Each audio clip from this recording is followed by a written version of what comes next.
Hey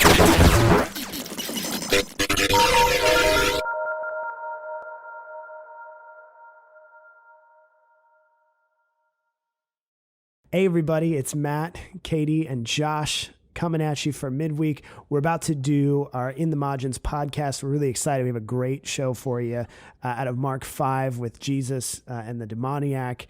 It's going to be great. Please stick around at the end for a couple questions, and we have a few special announcements. So we will kick it over to us, and we will see you at the end of the show.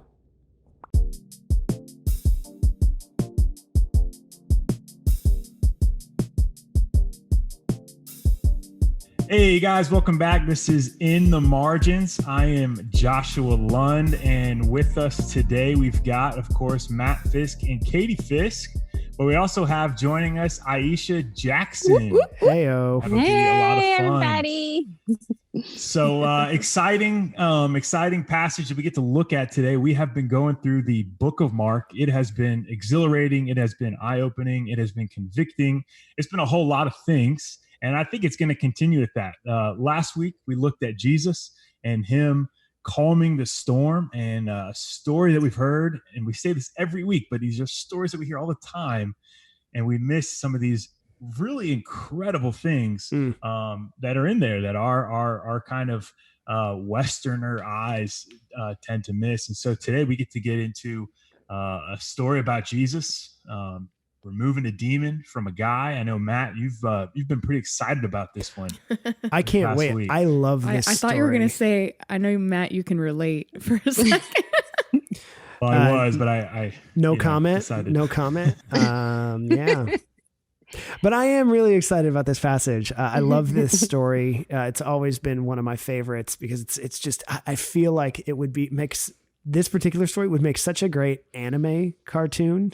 Like it would just look so cool, like a Dragon Ball Z sort of deal. And Jesus is showing. Jesus is going Super Saiyan in this? Kind of, yeah. Okay. I mean, but he's like going and he's fighting straight up evil incarnate. It's not like a metaphor. He's going and fighting demons right there. And so I'm stoked about, like, we've talked about the different levels of being able to understand scripture. And if you stay at the top level of this one, there's a ton you get. But there's also, if you go down just a little further, and you go down just to the history and the geography, it's like, it's amazing. So I'm really excited. Let's hop in. Nice. Do you guys mind if we hop in? Let's do Not it. at all. Okay. So I think Ayesha is going to read that for us today, right? Come on, Ayesha. All right. Yes. Let's So go. we're in Mark chapter 5, and we're reading verses 1 through 20. So it says, they went across the lake to the region of the Gerasenes. When Jesus got out of the boat, a man with an evil spirit came from the tombs to meet him. This man lived in the tombs, and no one could bind him anymore, not even with a chain. For he had often been chained hand and foot, but he tore the chains apart and broke the irons on his feet. No one was strong enough to subdue him. Night and day among the tombs and in the hills, he would cry out and cut himself with stones. When he saw Jesus from a distance, he ran and fell on his knees in front of him. He shouted at the top of his voice, "What do you want with me, Jesus, Son of the Most High God? Swear to God that you won't torture me." For Jesus had said to him, "Come out of this man, you evil spirit." Then Jesus asked him, "What is your name?" "My name is Legion," he replied, "for we are many." And he begged Jesus again and again not to send them out of the area. A large herd of pigs was feeding on the nearby hillside. The demons begged Jesus, "Send us among the pigs. Allow us to go into them." He gave them permission, and the evil spirits came out and went into the pigs. The herd, about 2,000 in number, rushed down the steep bank into the lake and were drowned. Those tending the pigs ran off and reported this in the town and countryside, and the people went out to see what had happened. When they came to Jesus, they saw the man who had been possessed by the legion of demons sitting there, dressed and in his right mind, and they were afraid. Those who had seen it told the people what had happened to the demon-possessed man and told about the pigs as well. Then the people began to plead with Jesus to leave their region. As Jesus was getting into the boat, the man who had been demon-possessed begged to go with him. Jesus did not let him, but said, "Go home to your family and tell them how much the Lord has done for you and how he has had mercy on you." So the man went away and began to tell in the Decapolis how much Jesus had done for him, and all the people were amazed. Okay. Wow. There is a lot in here. So, okay, let's do our kind of top level. What are our first reactions? What are you guys getting from this, like, knee jerk? My first reaction is, again, kind of like last week. The visuals of this is insane. And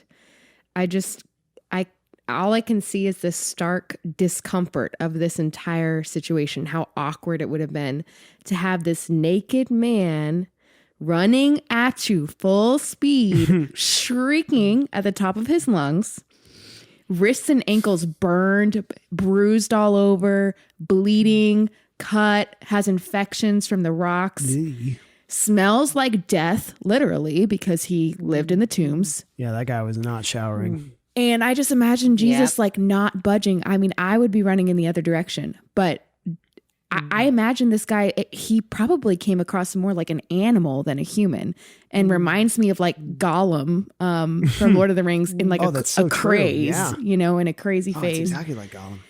And yet Jesus engaged him like a normal human being. And the first thing he says is, "What is your name?" Like treats him like a normal human. And then the whole visual of the pigs, I mean, 2,000 pigs, like imagine a huge stampede, kind of like in Lion King, right? And they're running down a bank, and then they go and drown themselves in this lake. And then there's 2,000 dead pigs floating in the lake, bloated. And I mean, I've never seen something like that. Yeah. So the visual is just really crazy. Yeah. Like I said, make a great anime. Yeah. Something like that. Yeah, I think, I mean, I agree with all of that, right? And I feel like sometimes I read stories like this and I feel like they're a little stretched, you know, like Mark took a few liberties to like, but, you know, I think he's very intentional in the way that he writes and the way that he paints this picture for us. I think it's true. I just think this dude was like a superhero. Like, I mean, literally, it says that he tore chains apart and broke iron on his feet. That's true. No one was strong enough to subdue him. I mean, my goodness gracious. Like, you know, that, I mean, it's kind of cool, right? Like this guy has superpowers. You know, and they weren't coming from good places. But I think, Katie, one thing that you said was in verse 7, you know, like he doesn't just come out to Jesus and like, all right, Jesus, like, you want to go? Like, verse 7, it's like he shouted at the top of his voice. Like, just imagine, like, first of all, you got this like crazy looking dude, and they're like, why? Like, probably not like that, but I don't know. Much scarier. Yeah, I mean, like I feel like if it's you know, I don't know if you've ever seen like one of those demon movies, but oh my gosh, those are the scariest movies. But imagine like one person speaking with many voices. Like, I mean, I'm sure it was actually kind of like terrifying to watch all this. Yeah. Yeah. Any I mean, I just all of what you guys said, and I just think of just the reactions, the different reactions, especially by the people. The initial reaction of, okay, there's this crazy guy, he's in the tombs. It seems like he's already removed from the community. So why do they feel the need to go into the tombs and try to subdue him and over and over again? It's not like a one-time thing. Like they're constantly doing this. And it's like, why is that necessary? And then obviously at the end, they're afraid again, but now they're afraid because he's dressed in his right mind. Yeah. So whether he's out of his mind or in his right mind, they still don't know what to do with him. Like there's just this sense of fear and confusion, I guess. But I love how Jesus, like Katie said, Jesus didn't seem to have that apprehension with him to the point where he has a whole conversation with a demon possessed man, asking his name and, you know, just showing that personal interest is just really interesting. You know, I love that you said they had tried so much at first, because by the time Jesus comes, you can tell that they've kind of just become comfortable with this situation. They've accepted it for what it is. Like they've just let it go because he has no human contact, no relationships, no love. He's been completely abandoned and rejected, and everyone is living in fear of him at this point. To the point where when he is healed, everyone does not know what to do. And it's like their schemas, their paradigms are completely blown up. and they don't know how to respond except for in fear. So Jesus is definitely disrupting their comfort and what they had gotten used to. Yeah. Yeah. That's awesome. I'm going to bring a few things into this that I missed, and I'm taking a lot from, I borrowed a lot from a lesson by Ray Vanderlaan in his Walking in the Dust of Rabbi Jesus. And it brought up a lot of stuff that I'd never seen before. Is that okay if I go into that? We're going to start. Yes, please. We're going to start nerding out. Okay. So let's do it. Well, very first thing it says, they came to the other side of the sea, and this is the Sea of Galilee. I know it'll say, you'll see that referred to as a bunch of different seas, Kinneret, Gennesaret, all that kind of stuff. It's the Sea of Galilee. So do you guys remember where Jesus is from? Capernaum, or Nazareth? so he grew up Galilee region of Galilee. Well, this whole area is Right. Galilee. Oh, so okay. the Sea of Galilee. So you have he grew up in Nazareth, but then he moved. Matthew will even say it was Jesus' own city in Capernaum. So you have this little triangle of like Capernaum, Nazareth, Bethsaida, all up there, and that is the Jewish. It is a very Jewish place, pretty conservative, trying to really live out Judaism. So if you think about the Sea of Galilee, which looks like a harp, actually. So, but I'm going to make it like this. So they cross over for you guys. Nazareth is up here. Okay. So that's where they were. That's Bethsaida and Capernaum. To cross over to the other side was to cross over here. Okay. To this side. So they cross it, and it's not a massive lake, but there is a huge difference in the people from here to here. Going over to the other side of the lake, to the place of the country of the Gerasenes. Now, I know for us, we're like, okay, I don't know a ton about first century Jewish or Israel geography. Well, the visual really helped, actually. So that did. I can't tell if you're being sarcastic, but but okay. So when you cross over to the other side, if this side, if where Jesus is from is the super religious conservative place, that would be like the Bible Belt. That would be like the places where, of course, everybody's going to go to church. The other side is a region called the Decapolis, and the Decapolis is not, if you know anything about Greek, Decapolis, the 10 cities. It is not a Jewish place. It is now you've crossed over from where the Jews live to where the Gentiles live. Pagans. Yeah. So this is like if you started out in the Bible Belt, this is Jesus crossing over to the other side, and now is in a place like Vegas. Yep. Like, or maybe for us, more like the Pacific Northwest or Europe or something like that, someplace that is not in any way taking on the religion that they were comfortable with. So Jesus is in a complete different place that you don't go to. The Jewish people don't go there. This is not their home place. This is not where they belong. I just can imagine them like peeking over, the disciples peeking over the side of the boat going like, are you saying we really have to go there with those people? Right after they got terrified by the storm that they came over. It's like, this is not a good place.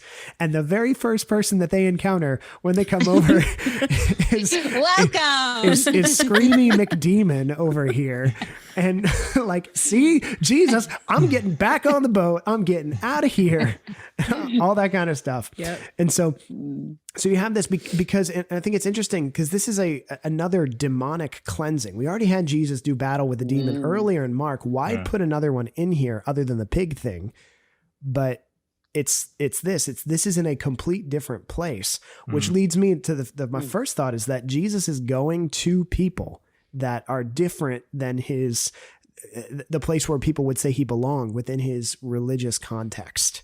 And he wants to heal them too, which maybe, just maybe, the rest of Judaism, maybe even his disciples wouldn't have been super comfortable with. Right. You know what I'm saying? Oh, definitely. Yeah, definitely. I think they were scared out of their minds.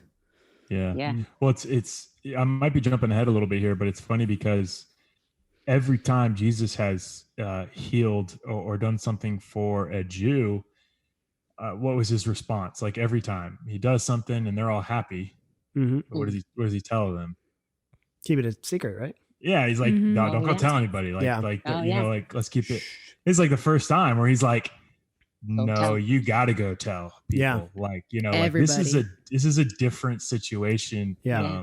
Even in the way that, Jesus allows things to spread. You are jumping ahead, but that's totally okay because that's fine. Because I think that is another gives us a little insight of why did he do this in one situation versus another situation. Well, it's because, and this is another thing, he only goes to the Decapolis in Mark twice. Okay, this is the first time. Okay, any of you guys know what the second time was? No, I don't remember. Okay. So we're going to pause there just for a second. See, for the people at home, you're starting to like rack your brain. Some of you are cheating and doing your Bible searches, and we'll go to that in just we'll go to that in just a second. But let's dig in a little bit to the actual exorcism part itself. So what's the Jewish people, how did they get to relate to death? Like, according to the law, like how close can they be with dead stuff and dead people and dead things? They can't touch it because it's unclean. No, unclean. Yep, makes them unclean. Yeah. Right. So the situation is Jesus comes over, he's in the country of the Gentiles, and now he's hanging out with demon dude who is also, unclean with that, but also hanging out with the dead people. The stench of death physically and spiritually is all there. And yet I thought your point was so great, Katie, is that he's the personification of everything that a good Jewish person cannot have anything to do with. Poor, dead, demonic, Gentile, bleeding, stinky, bleeding, like all infected. This is the anti-law. Naked. Yeah. I mean, like, this is double shame. Triple naked, Gollum. I mean, like, in every way, this should have been the person that Jesus passed by, neglected, got rid of, and yet he stops and does what? Asks him what his name is. Ask him his name. Yeah. And to the point where, how does this guy answer that question, by the way? What's the answer? Legion. My Legion, name we are is many. Legion. We are many. Right? Yeah, we are many. I find this terrifying because he asks him his name, but who answers is the demons. The demons. There's something really interesting about how sin can kidnap us, how sin can hijack our lives and our identity. How evil can straight up do that to even when Jesus is trying to figure out your identity. What is your name? Well, it's the demon who answers. And I find there's something terrifying about the power that sin can have in our life. But as a side point too, of like, you actually aren't the evil that is within you or that takes over. That isn't your name. That is the name of the evil that has taken over you. Wow. Which I find a really, really cool that's great. side point. Crazy. Yeah. I don't know if anybody has anything to think about, but that is not the main point or even the thing I'm most excited about this passage about. Can you tell why I love this one? Yeah, this is amazing. Yes. Okay. Well, something that stood out to me was when I read it, something that jumped out. I kept thinking of Samson because I see the similarities and, here's this superhuman superhero, he can do these amazing things and nobody can subdue him. And, a couple of times in the book of Judges, he's bound and it's like, he breaks free of these chains and he, smashes people and hey, great. And he marries Delilah and she's like, tell me your secret. I must know. And I mean, ultimately what it was really about was the Spirit of the Lord. And that was the source of his strength. And once the Lord left him, he didn't have that strength anymore. And so it's like, I just thought about this man. That's good. And I know. Yeah. I was like, I might be a Ramez. I don't know. I think that's exactly a hint because he's the opposite. He's the anti-Samson. He's the opposite, he loses the strength, but in a way he gains the strength. Yeah. Exactly. Oh, that's really good. Oh, look at you. That's good. I know. She blew my mind earlier. No, that's really great. Love it. See, that was pretty cool. I love these conversations. Okay. So after all this, now I always wondered, the way that I had taught this in the past is that Jesus sends the demons into the pigs, which is interesting because Jewish people can't even have pigs because they're unclean animals. But then when you start to shift it to this is happening in the land of the Gentiles, it starts to actually take on a different form. Like, so for you guys, I don't actually have a conclusion on this one, but what do you think this like Jesus driving the demons into the pigs? I don't have like an answer that I just thought it was interesting for us to talk about. Like, I've always wondered that. Why the I have pigs? no idea. Well, I mean, it's what the demons wanted. So I think first of all, right, my name is Legion, we are many. There was at least 2,000 of whatever was in him to go out into 2,000 pigs. But I want to know why they wanted to go in pigs. Yeah, that was always my question. Why? All right, Jesus, like, I mean, I guess you did the demon a favor. That's weird in and of itself. Like, you did what you wanted. Yeah. But why do they want to go into pigs just to die? Like, I don't know. Okay. So Confused. You said you didn't have an answer. I don't have an answer. I have a You look like you have one. Hypothesis. I have a historical context that I think makes something. Within a few miles of this area in the Decapolis was stationed a Roman legion, the 10th Roman legion, that in the area had been, within the last few years, had been stationed in Jerusalem, around Jerusalem, in Caesarea, around Caesarea, and actually had been the legion tasked with quelling Herod, I think it's Archelaus, not Antipas, but Herod Archelaus' rebellion. They were a Roman legion stationed just a little bit away, and each region had their own like mascot. And guess what the Roman 10th Legion's mascot was? The swine. You think swan. You think like a frog. It was a wild boar. What?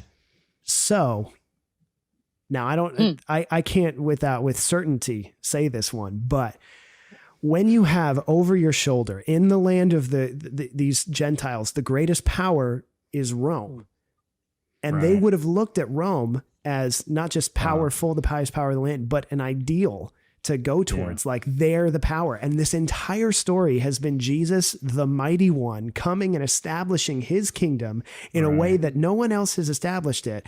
And now he comes to the land of the Gentiles to establish his kingdom there as the mighty one. And what does he do? He sends demons, a legion of demons, into pigs. And then what does he do? They run off and they die. Jesus conquers the Roman legion too. Wow. Establishing his power there. And so it's furthering. And I don't have an answer for that. Like I can't say that for certain, but I think there is something there about about power, about Wow. It makes sense, right? Because what are the pigs don't say like, don't send us down to the depths. Don't send us, to another planet. But they say, what does he say? Not to send them out of the area. Right? Or out of the region, I think is what the ESV will say. So there is something about the area or the region that they're in that they desire. And I think that lines up well because it's this region that Rome, overseas has control in.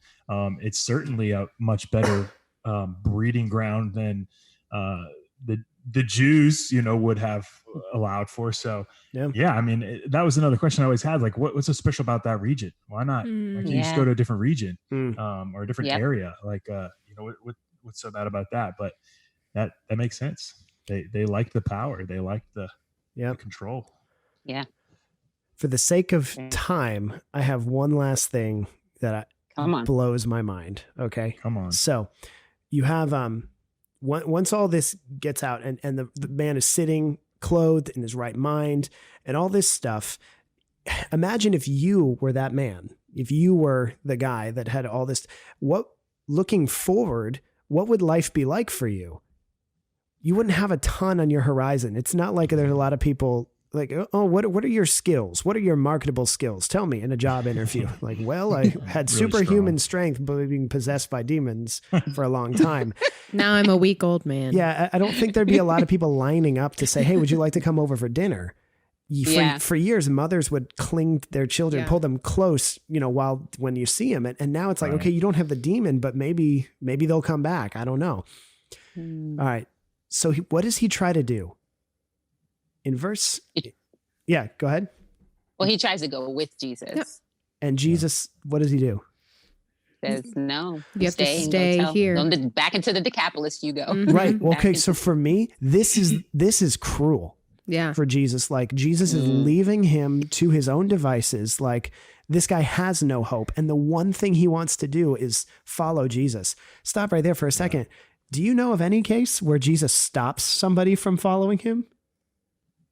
I mean, like that's You just don't think about that. Yeah. No? So there is something about this this is a special circumstance. And it says, go home to your friends and tell them how the Lord has done for you, or how much the Lord has done and how he's had mercy on you. Okay.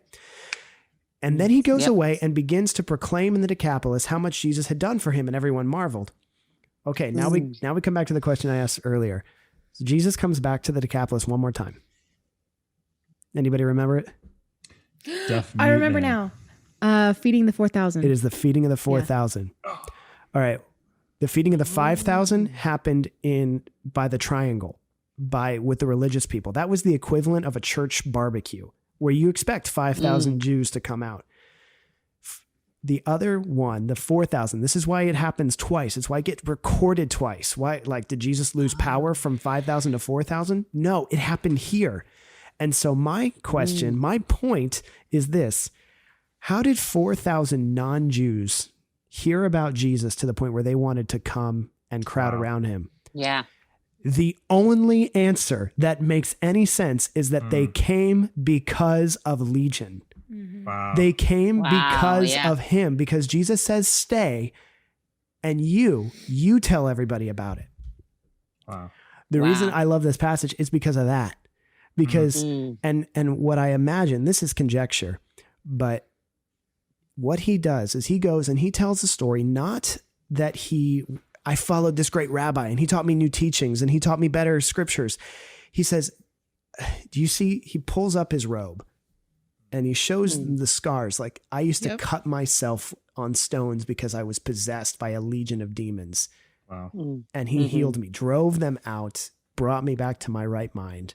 Yeah.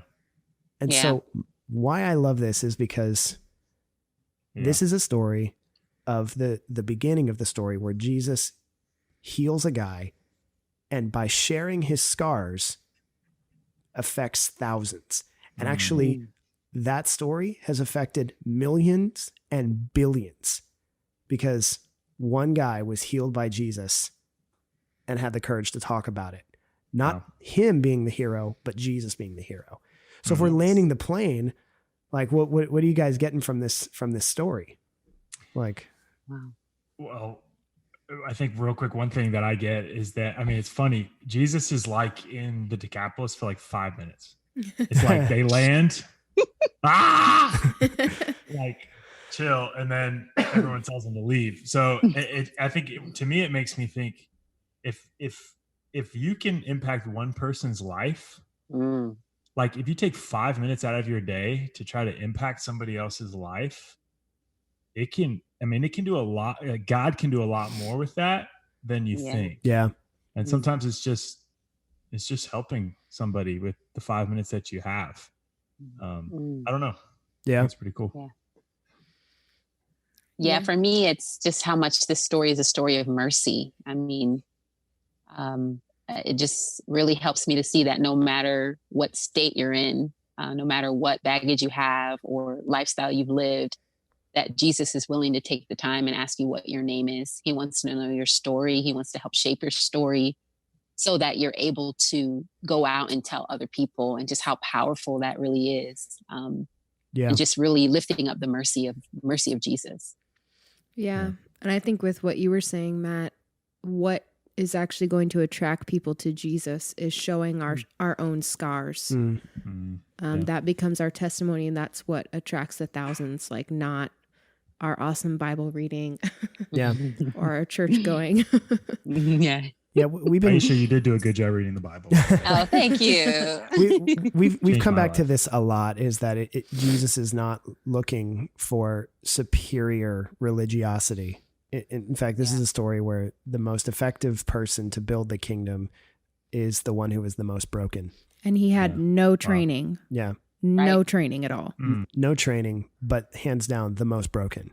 And so as I reflect on scripture, as I reflect on Jesus' life, I just keep finding different ways that I fall short, and that I'm so broken, that I'm so busted, that I'm too insecure, that I'm too self-focused, that I'm not inspiring. I'm not courageous. I'm not anywhere near what Jesus calls me to be. And it's actually in my complete defected nature that Jesus can actually work the most. And so to think through, like, you know, if you're listening to us right now, there, you might be acutely aware of how defective you are, of how broken you are.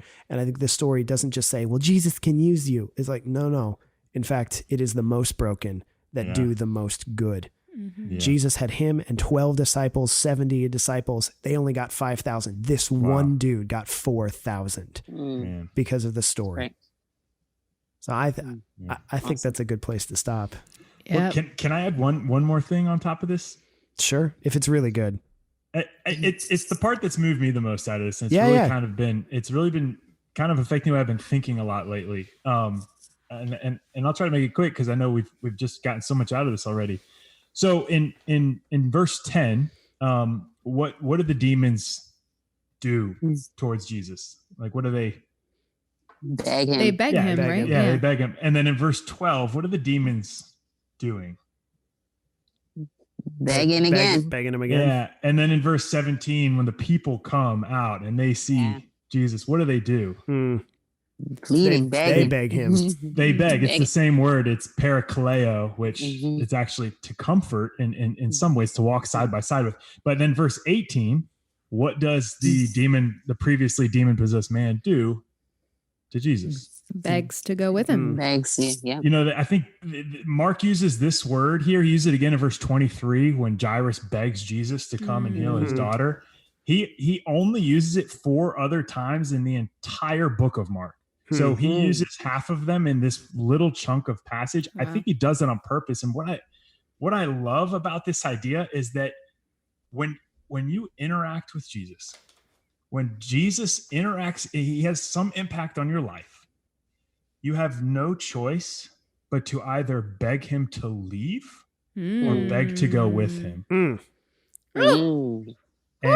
And that's been affecting me because I know, like, we're stuck in this quarantine. You know, if you listen to this 10 years later, you know, we're in the coronavirus era, you know, but it makes me think, like, I've had so much time on my hands being stuck at home.